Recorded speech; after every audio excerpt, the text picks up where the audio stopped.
So if you're elected to office, then what type of leader would you say you would be? Principles like integrity and equality, better access to those opportunities we talked about. I want to put a focal point on job creation, because if we look at the unemployment rate since Donald Payne has been elected, Nancy Pelosi gave him an endorsement when his father passed that job creation was the substance of why she endorsed him. So I said, okay, that's great. And we look 2012, when we look at today, Newark still has twice the national average when it comes to unemployment rate. Yeah. So what he was elected to do, he still hasn't delivered on. Yeah. So to me, that's a key takeaway of what would be very different. We're going after a Green New Deal, 20 million jobs that are instantly promised, yeah. from a transition from old fossil fuel sector to renewable energies.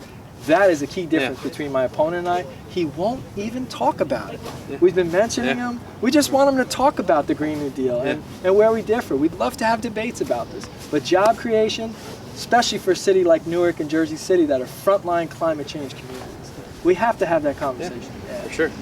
So you mentioned briefly integrity and equality. Yes. So would you say those two things are your core values, or would you say there's more to it?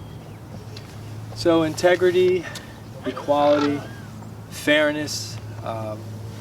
Integrity was defined my short time in the Marine Corps officer candidate training. Integrity is what you're going to do when gunnery sergeant turns his back. Yeah. You were asked to clean your M16A2 service rifle. Right? Are you going to clean it the right way? Because I'm not watching you now. So the idea of when NJ10 isn't watching, when Senator Menendez and Senator Booker aren't watching, what is the NJ10 U.S. representative going to do? And that's why I emphasize the integrity component, because it's very easy to have the backroom deals, as we're seeing right now in Hudson County with the line, right? So when we talk about integrity, I'm pushing the leaders right now in Hudson County to be more transparent and allow county committee persons to be the deciders of where the presidential and down ballot endorsements go, not one county chair and a few elites, right? So when I talk about integrity, that's exactly what I mean. Regardless of who's watching, we're doing the right thing for the people. So in this race, you have the county line. Obviously you're aware of it. Probably a lot of our viewers aren't aware of it. Sure. So can you just explain that kind of like obstacle and how it plays into your race? The simple explanation is that those candidates who receive the county line receive an enormous advantage when it comes to voting. And especially when you couple that with poor voter turnout in districts like NJ10, it plays an even bigger factor, because people go into the voting booth knowing, hey, this is who I'm supposed to vote for. It's kind of laid out already for me. And then when you throw in all the turkey donations and all the jobs that are connected and the graft and the patronage, makes the decision even simpler. Like, this is the line and this is what we need to abide by. So it's very important that we have that conversation, and then we use that conversation to get the electorate engaged.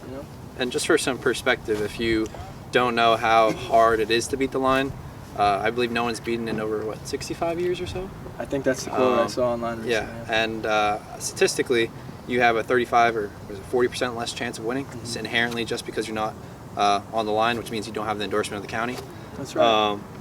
So can you just talk about for a second how you're funding your campaign, how he's funding his campaign, and how important it is for people in this community to rally behind you? Yes.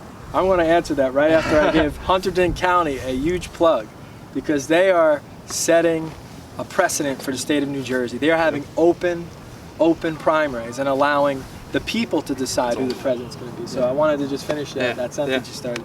Funding. My opponent in the last 3.5 cycles has received almost 98% of his war chest from PACs primarily, political action committees, which are outside special interest groups, and the other portion is large individual contributions. So when we look at Donald Payne Jr.'s war chest, we see 98% of his money coming from outside affluent folks and big unions and big special interest groups, fossil fuel companies. We see teacher unions. We see Comcast, $3,500 just went to the congressman. And he is in a majority African-American district. This is raising some concerns with the district because of what just happened with Comcast on the Supreme Court steps. Yeah. So we have to talk about money and how it affects your ability to represent the people that you were elected to. So. Yeah, if you don't understand kind of how the whole PAC special interest thing functions within the electoral system, just in a very simple way, basically like when someone donates to you, you kind of have to abide by their rules. So in this election, John is a grassroots campaign, meaning he only gets small donations from people like me and you. When you get money from people like me and you, basically he's independent. He can do whatever he wants. He can vote however he wants. If you take money from a PAC or special interest, you have to abide by the interest. So let's say ExxonMobil, like they did donate to Donald Payne, then he has to vote according to their interest, because then when he runs for re-election, he won't have any money to win.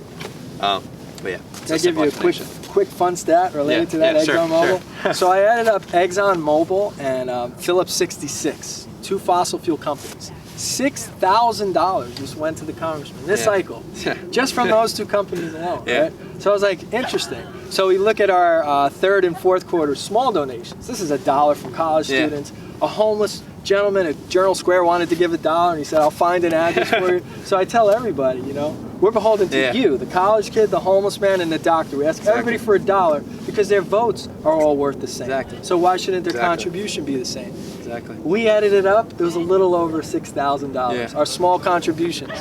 Donald Payne got that in a minute, just from two fossil fuel companies. So this is what we're up against. Yeah, for sure.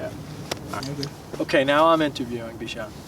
So Bijan, how did you find out about our campaign? I mean, you agreed to come and do this video shoot. And, so what's the story? So my name is Bijan. I'm a sophomore at Rutgers, University of New Brunswick, and I'm a lifetime resident of West Orange, New Jersey.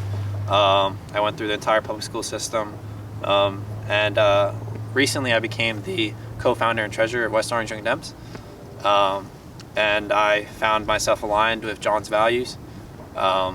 I found his Instagram. I saw the type of stuff he was posting. He seemed like a genuine candidate. Seemed like he supported the same things as I did. I DM'd him on Instagram. I met him in person, and just from my perspective of things, I felt like John was a genuine person.